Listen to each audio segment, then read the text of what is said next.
Assalamualaikum warahmatullahi wabarakatuh.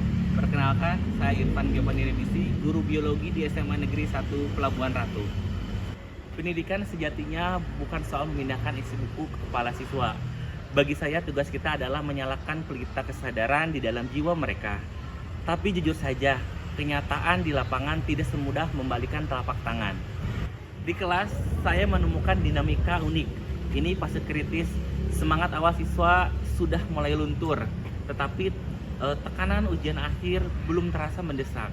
Apalagi di era disrupsi ini, rival terberat saya bukan buku yang tebal, melainkan gawai di tangan mereka. Algoritma media sosial dan candu game online telah merampas waktu istirahat mereka. Istilah saya, bergadang digital. Dampaknya apa? Setiap pagi saya disambut wajah kusam dan mata yang berat.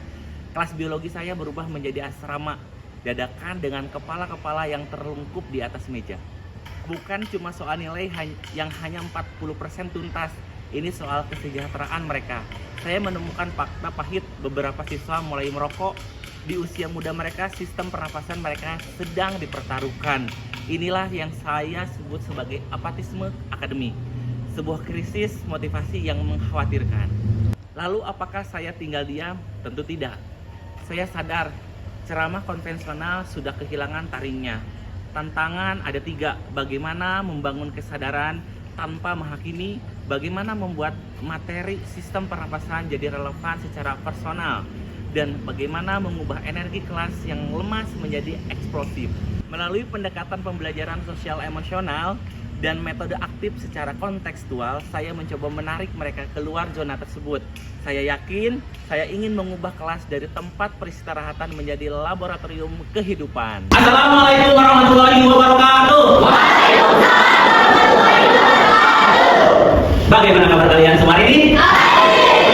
Siap belajar hari ini? Siap. Oke, sebelum kita memulai pembelajaran hari ini, alangkah baiknya kita mulai dengan berdoa agar pembelajaran kita hari ini diberikan kelancaran, terus dapat ilmu yang bermanfaat. Itu apa siapa? Angkat tangan. Baik, sebelum kita belajar, alangkah baiknya kita berdoa agar mendapatkan ilmu yang bermanfaat. Mulai.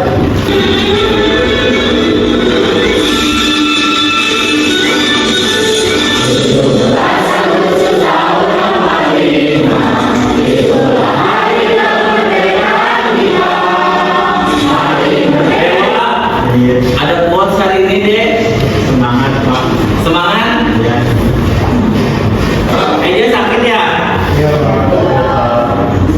Febri, ada quotes? Ada. Apa quotes hari ini, Feb? Akan ada rintangan, akan ada gangguan, akan ada keseruan, tapi dengan general tidak ada kekerasan. Tepuk tangan.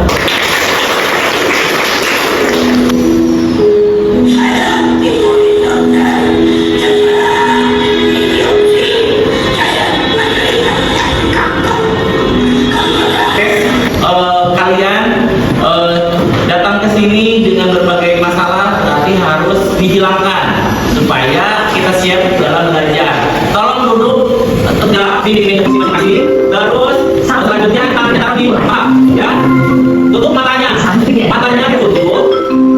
Sekarang kalian rasakan udara yang masuk ke dalam tubuh kalian. Ya, tarik nafas yang panjang, buang nafas, tarik nafas lagi, buang. Kalau misalkan Bapak bilang pagi, tentunya atau pagi. Kalau Bapak bilangnya siang, tentunya. Kalau misalkan malam, berarti sudah tenang. Tidak boleh ada suara. Kalau malam itu harus nyala. Pagi, siang, malam, pagi, siang, pagi, malam. Ada yang berfokus. Karena kali ini kita akan belajar terkait dengan permasalahan atau gangguan yang terdapat pada sistem pernapasan. Ada pertanyaan yang harus kalian analisa. Bagaimana kalian menilai perbedaan dampak kesehatan antara seorang proaktif dan propasif dalam kehidupan sehari-hari? Mengapa resiko terhadap propasif itu seringkali tidak dianggap serius? Ayo siapa yang bisa? Gimana? Silakan sendiri.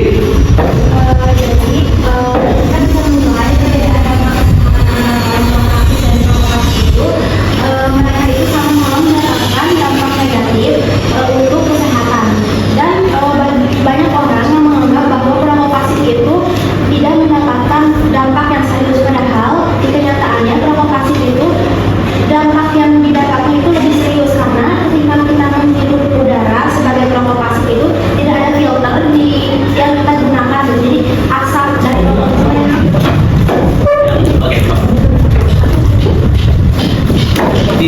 ini akan membuktikan bahwa rokok filter atau non filter yang lebih berbahaya. Dilihatnya dari apanya?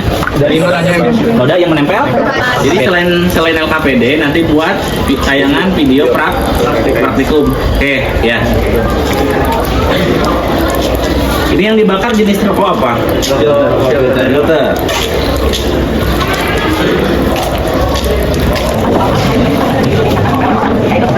Udah selesai kok ini? Kalau itu udah selesai.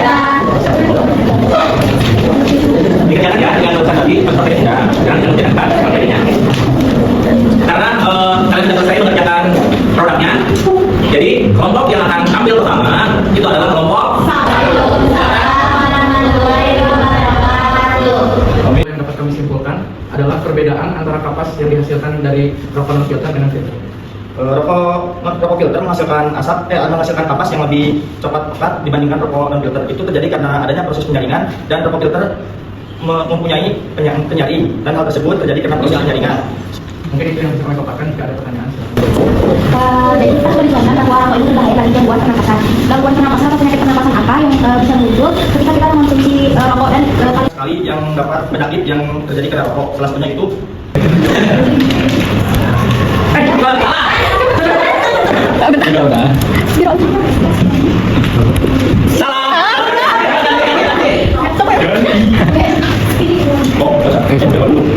kita ulang ya. betul. Tidak boleh untuk kelompok.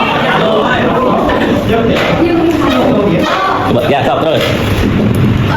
Tepuk tangan. Jadi ini dimenangkan oleh kelompok satu. Tepuk tangan. Apa sih dampaknya?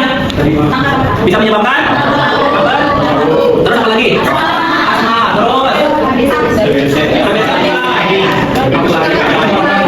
TBC itu disebabkan oleh apa?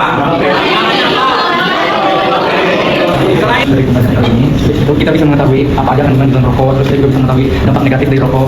Terus selain kita dikasih tahu dampak negatif dari rokok, kita juga dikasih tahu bagaimana cara mencegahnya. Ketua kelasnya, dia dibantu.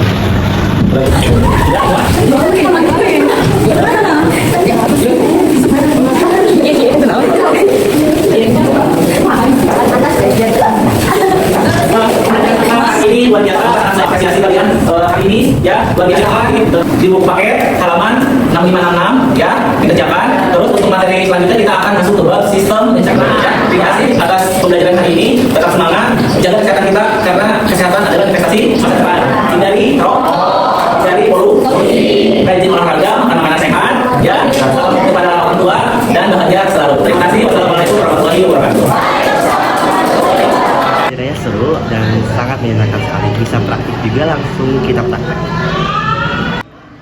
Assalamualaikum warahmatullahi wabarakatuh. Perkenalkan, saya Nendes Kemustika. Saya guru bahasa Inggris di SMA Negeri 1 Pelabuhan Ratu. Model project learning dengan pendekatan KSE dengan game interaktif ini menurut saya sangat efektif ya, sehingga siswa dapat belajar dengan aktif dan menyenangkan di kelas. Semoga praktik baik ini bisa menjadi inspirasi bagi rekan-rekan pendidik semua. Karena pada akhirnya setiap anak berhak mendapatkan pelita di jiwa mereka masing-masing. Saya Irfan Giovanni Rebisi, mari terus bergerak untuk pendidikan Indonesia.